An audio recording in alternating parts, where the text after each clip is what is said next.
Hi everyone, I'm the plant propagator and welcome to my channel. Today it is early August here in Southwest Florida, and that means it's a little warm. So it is 91 degrees Fahrenheit, which I think is about 33 degrees Celsius. So it is a warm day. I've been waiting. It is a little overcast, which eases it up a little bit. They've been saying the thunderstorms are going to come through in a little bit. So, I've been feeling a little bit of precipitation, but I don't see any rain clouds. I think it just comes down a little bit, humidity goes up, and then it's done. At least the sun is behind the clouds, so I get a little bit of relief. But it is a toasty, humid day. All right, back to the plants and back to the orchids. I've got a few plants that I want to share with you today. I'm excited about some of them because I've got first-time blooms on some of these plants. I've got some repeat blooms on some of these plants as well, and a few stories that I want to share with you also. I've got some plants that I've moved here, so it's a little easier for me to share these with you, and I've got some plants that we're going to take a look. I'm going to get behind the camera and I'm going to go to a different location. I'm going to show you some of the other blooming plants that I have that were a little difficult for me to bring here. One actually is mounted on my tree and it's not moving anywhere. Okay, so I'm going to break up the first part into the yellows and the whites. And let's start off with the yellows, and I'm really excited about this plant right here because this is first bloom for me. This is RLC Pastushin's Gold. And I got this, I think, around 2 years ago. I bought this from Carmela Orchids. And it's taken a while to bloom. I looked this up. It's a really nice yellow cattleya. Sometimes you see it with a little bit of flaring, but for the most part, it's just a nice bright yellow cattleya with a real dark burgundy lip. And there's some yellow lines in the throat here. This plant has been growing okay, not real vigorous. I looked it up on Orchid Roots and it was registered, I think, in 1980. So it is a pretty old hybrid. It's been used in a few crosses. I'm not sure I want to use this in my breeding program. It is an older hybrid. It's maybe not as vigorous as I would like it to be, but it is in a 4-inch plastic pot here. So I think after I kind of move it into a little bit of a bigger pot, and it's in this pot right now, just sitting in this clay pot. It's in this just because when I put this down, it doesn't stand up. So normally this is hanging in my pergola. I mean, I like the flower, it's okay. There are some, I guess, imperfections in the flower that make me, at least for now, not want to use this in breeding it because I've got some other really nice, striking yellow cattleyas with dark red or burgundy lips. So I'm not sure I want to use this. You know, I bought it a couple years ago. It took a while for this to bloom. It's growing okay, but I'm not really sure I want to use it. And again, maybe once I get it out of this pot and put it in something a little bigger, it'd be okay. Also, the thing is about this plastic pot, I bought this a few years ago, and the pot itself it's degrading. So this happens here in Southwest Florida, but I can pull off, and it's actually on a hanger that goes into the pot. And right now, one of the hangers right here is not attached to the pot because the pot just got brittle and it shattered. So this thing does need to move into something else where I'm not going to have issues with the hanger coming loose, even though that seems to be a problem with me. I'm not going to have issues with a hanger coming loose from the pot. But, you know, a nice plant, first time bloom that I have to be excited about. I mean, it's okay. I want the blooms on this maybe to open up a little bit more. They're still a little compressed. It only opened a couple of days ago, but from looking at this, and I'll keep an eye on it, I'm not sure if it'll open up fully and flat like I want it to. And if it were like that, I would maybe be more likely to use it and be more excited about it. All right, so Pastushins, I hope I'm saying that right, gold, are really nice. And I just broke the pot a little bit, trying to move it around a little bit. A really nice yellow cattleya. All right, moving on to the second nice yellow cattleya that I wanted to share with you. And this is, this doesn't look that, I gotta watch out this plant. This doesn't look that great anymore because of what I did with it. But this is Brassicattleya yellowbird. This is a really common cattleya. It's an old hybrid that was made quite a few years ago. But nodosa, it's a nodosa hybrid, so star-shaped flower, really nice. And so I like this plant, and I really like the spots on the flower. I like the general shape of the flower. It's a little smaller than I would like, but talk about vigor. This thing is one of the most vigorous cattleyas that I have, and that, if you watch me and you follow me, you know that's what I'm emphasizing now. This thing, you can see, so there's an old bloom spike here. This looks ratty. The flowers are about to fall off on this. This is a newer one, and this other spike opened up maybe within the past week, but it's got a nice flower in the middle, but then on either side of that, the flowers are declining quickly because I crossed it. I crossed both of these flowers, and I crossed both of these flowers with big, floofy cattleyas, which I love to do. But also when you look on this plant, there's spent bloom spikes, 1, 2, 3, 4, 5, 6 spent. That means this thing is almost blooms constantly. And if you take a look at the root system, at the base of this pot, it is growing like crazy. So the roots on this, it's still within the pot, which is good. It'll grow over the edge of the pot, I think, pretty soon, but it's got a lot of new pseudobulbs growing out of this pot. And then what that means is that I'm going to get, with this plant, I'm going to get, when those new pseudobulbs grow out, I have new flower spikes come out, and this thing is kind of probably be blooming constantly for a few more months yet. So this is a really nice hybrid. I wish the flowers, I like the vigor, I like the spotting, the shape is okay, but I crossed it with two different colored, one was red, one was yellow flared, floofy, big cattleya flowers, and I'm really excited to see what comes out of that. I'm excited about this plant for another reason. So I've made crosses onto this before. I've made 2 different crosses onto this before.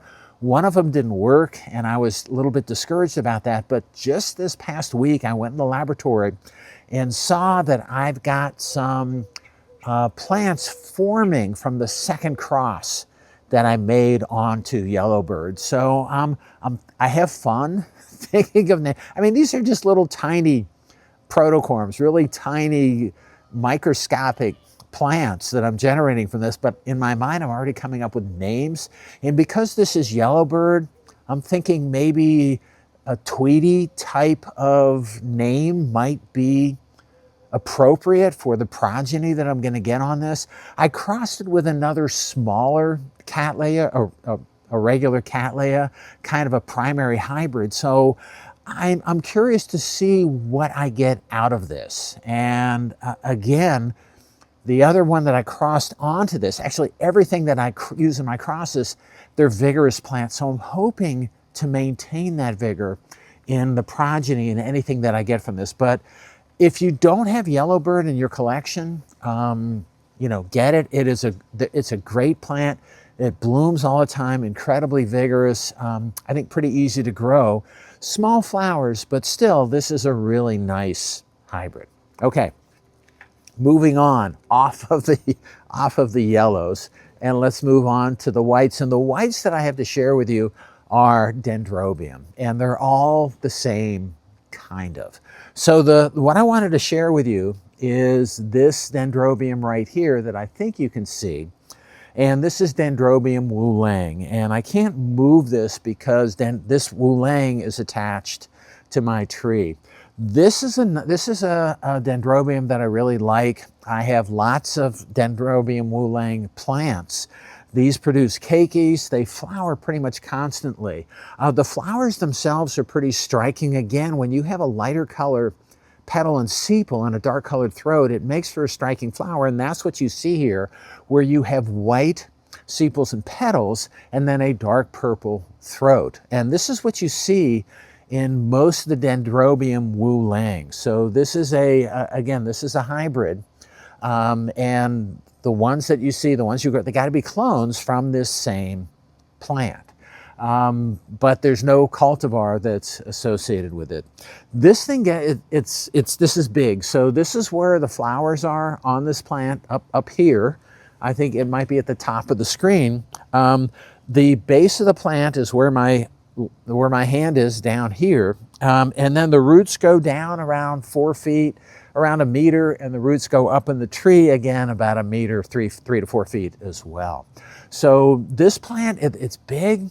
It's very vigorous. It takes up a lot of space, and you have to be aware of that if you decide to grow Wu-Leng. It's a very aggressive, large, nicely flowering dendrobium. The other thing on this plant is on these 2 new canes that are growing out of here, there are new flower spikes that are coming as well. So this plant tends to do well. I have another big plant over there, and it's again, it blooms a lot. These plants bloom a lot. They're heavy feeders, and this time of year, they're growing like crazy, and they're doing well. So again, Dendrobium Wu-Leng, and we have down here 2 progeny of Dendrobium Wu-Leng. One of them is the first bloom, and yes, I generated the progeny. I made a self of the plant, so I self-pollinated this plant, and I got the seed, and I planted it, and I was surprised that I thought I would get some plants that looked exactly like Wu-Leng, but I don't. So the progeny plants that I'm getting, this one has bloomed before, and you can get an idea of how big the canes get on this plant. So this is one that I have growing in my orchid pergola, and it's got long canes, but they bloom, and then it has this cane on right over here that's got no leaves on it, but it's put out a number of flower spikes here. This is the newest cane right here, and it put out, as Dendrobium Wu-Leng tends to do, it put out 2 spikes, and this has been flowering for upwards of a month. These blooms last a long time. This plant is fragrant, nicely fragrant. This plant is also fragrant, but not as much as this plant is. The thing that I like about this Wu-Leng is very floriferous. It's very vigorous. It flowers a lot. And I actually like the flower on this progeny plant as much as I like it on the parent plant. The progeny plants, it's a little lighter purple, almost blue in the lip, but the thing that I like about this plant is there's a purple blush in the petals on this plant. So it is a really nice, it's a nice Wu-Leng. And I should also say that when you make a self of a plant that's named, the progeny, doesn't matter if they look a little different, the progeny of Wu-Leng, of a self of Wu-Leng, is also called Wu-Leng.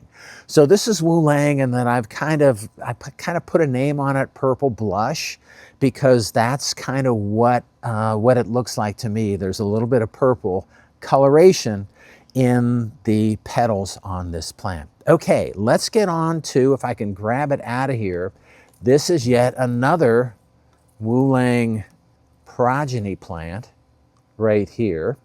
And I'm going to pull this up, and this is in a 4-inch pot here. And you can see kind of what happens. And these are big. So these guys are going to get, big. And so this is the first bloom on this plant. I didn't know how it was going to look, and I actually like this one a little bit more. The middle one that I showed you, the purple blush that I showed you, it's bloomed previously. So it's a little bit more aggressive of a grower. This one is less vigorous, but I like the purple blush on this plant a little bit more. This also has some purple, some light purple blush in the petals and the sepals. So it's got a little bit more purple coloration in there. The flowers are a little bit bigger. I don't know if it's because there's fewer flowers. It's a first flower, and I don't know if it's because it's the first flower, or there are fewer flowers on this spike. But this is just a really nice, I like what I made here, which is a self of this plant right here. So it's the same, I guess the same color of purple, but a lot lighter in color. I can't smell anything, so I don't know if I have any fragrance associated with this plant, but it's just a really nice growing dendrobium. The other thing to note here that I want you to take a look at is there is a new cane growing out of this plant right here. And from the side, this is going to be a big cane. Right now, this is in a 4-inch pot. There are roots that are coming over the edge of the pot. This is, you know, it's flowering, it's doing okay, but it does need to either be mounted or put in a bigger pot. And I'm starting to get to the point where I've got so many of these large Leng progeny plants that I'm gonna have to start offering them to my orchid colleagues, just because I can't handle too many dendrobium plants that are going to grow like this. And the problem is I keep on making more. I'm not very smart. So again, this is another Dendrobium Leng. Maybe I should call it Purple Blush 2 or 3, because many of the progeny that I've seen from this, many of the self that I've seen from Leng, they do have very similar, different degrees of purple, in purple coloration intensity in the petals and sepals and lip. And this is a really nice combination that I like here. You know, it's going to depend on the, you know, on the temperature. It's going to depend on fertilizer, location, how much light these plants are given. But I really like how this plant has turned out. Okay, so what I want to do, I'm not going to put this down now because I might break something. What we have to do is change location. So I'm going to get behind the camera and show you, just hold on a little bit. I'm going to show you just a few more plants that either are blooming or will soon be blooming, and I'm happy with all of it. All right, so let me get behind the camera and I want to share some more blooms with you. Okay, and we're back. So this is the plant that I just showed you up close, and I put it back where it lives, and it lives on the shelf, kind of just thrown in there on the shelf. And again, seems to be doing well, but you can tell all these dens are just, they would rather be in a different location, I think. And they get big and they're just a little bit of a mess. But the other thing I wanted to show you is here is another, this is going to be another first bloom, I think. No, this is another Leng self-progeny. So this is going to be another purple blush type dendrobium. And then finally, up here, there's another single bloom. I think the other blooms on this spike got knocked off, but this is going to be a first bloom on this one. But what's going on with these, they're a little out of hand, because this is, you know, they're just kind of shoved in here, and I'm not caring for them quite like I should. But look at the root systems on some of these dens, and they've gone up and attached themselves to the wood here. And again, that's another Dendrobium Leng back there. And again, the roots are just everywhere. They're all over the place. They're attaching to my shed. And I don't know, maybe I shouldn't be growing dendrobiums, especially these big ones. I need to find homes for them. Another dendrobium that's a little bit more reasonable is right here. So this is Dendrobium Mini Purple Queen, and I've tried, this is a small plant in that small square pot right there. So this is a little bit nicer to deal with, a little bit of a smaller plant. There's another dendrobium right next to it that I've used in some crosses, again, a smaller plant. So I'm trying to cross some of my smaller dendrobiums onto some of the bigger ones to get a little bit more of a compact plant, but I'm not sure I want to do that too much. Mini Purple Queen is a nice plant. It's very easy to propagate and multiply. It puts out keikis like crazy, and this actually is a keiki from the mother plant that's in the front of my house. But this plant is doing well. This is the first bloom on this keiki, on this plant that came off, and it seems to be doing well. It's leaning out a little bit on this pot on this shelf, so maybe it's not the perfect environment for this, but I've got a lot of the dens that are up in here. There is another Leng that's up in this mess underneath my bougainvillea, and actually that big cane that goes off to the right there, that's, yeah, you might guess, that is also Leng that's coming from this big pot. And let me show you the root mass that is associated with Leng in this pot. And this pot, because the plant is so big, I had to wire this pot to my shelf. But this is how this thing grows, and I have to keep on removing canes from this because it would otherwise fall over even worse. And as I remove canes, I put them on the shelf behind the shed here, and they make more keikis that I gift to other people. All right, just a few more plants that I wanted to share with you. And that is, actually, this may be the last one. So this is Dendrobium Sonia right here. And this is a plant that I just had behind here. It's done pretty well, but it's got a few blooms coming out on it. My dens, I don't maybe take as good a care of them as I do my Cattleyas, but they seem to be okay with growing under these conditions. So a couple of blooms coming out that are open on this flower spike, and I don't know whether you can see it up here. I can't get back here, but there is another bloom spike coming out right there that should be in the middle of the screen. Very few actively growing canes on this plant, but the flowers, it's still flowering. So it's flowering. I like the flower. I'm not sure I want to cross onto this or not, exactly what I want to do with it. But again, another bloom on Dendrobium Sonia. All right, I think, one more.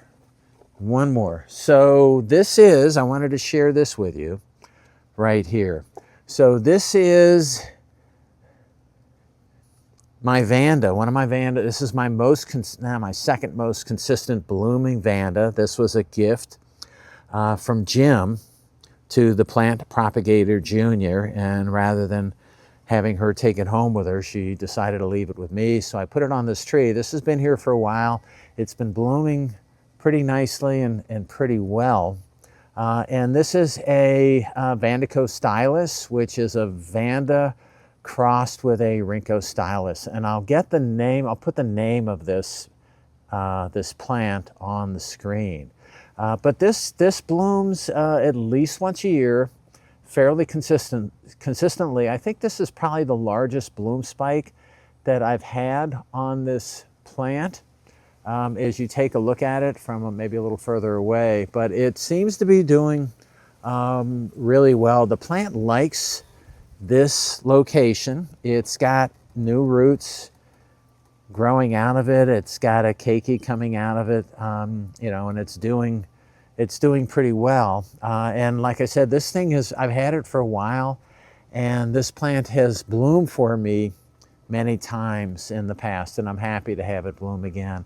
For the first time, even though this thing has bloomed for me many years, I think I smelled some fragrance on this plant just this morning as I was out here looking at it. Okay, so that's the last one. This, I think it's a Vandico stylus that I've had for a few years. Seems to be doing well. Smaller flowers, not huge flowers, but it's still nice, and I'm happy to get any Vandas to bloom for me. Everyone else has no problem with them. I'm the only one that tends to struggle with getting them to bloom anyway. They're growing All of my vandas are growing fine. I'm just having problems getting them to bloom. I know they say more light, but they're stuck on the trees and they're not going to get moved. All right, that's all I have for you today. I hope you enjoyed my video. If you did and you want to keep on seeing them, it would help me out if you can click on like, share, and subscribe to my channel if you're not already a subscriber. All right, that's all I have for you. Again, I hope you enjoyed it, and happy propagating.